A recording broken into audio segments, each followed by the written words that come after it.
detail. President Droupadi Murmu has called upon the personnel of the Indian Air Force to adopt the integrated approach to the defense preparedness of the country. She asked them to imbibe the spirit of an inspiring motto, touch the sky with glory, and live up to the expectations of the nation.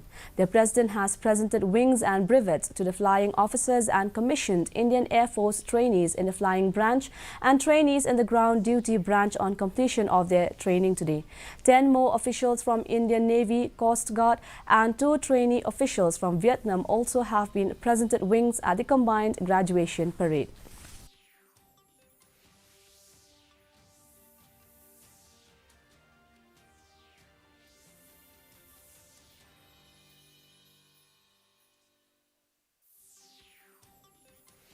Ability to absorb technology at a rapid pace will be essential for defense preparedness and land, sea and air.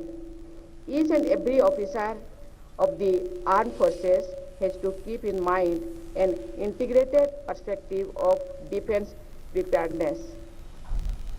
I am happy to note that our Air Force is taking steps to be ever ready, especially future ready, keeping in view the overall security scenario, including the challenges of fighting a high technology war in a network-centric future battle space.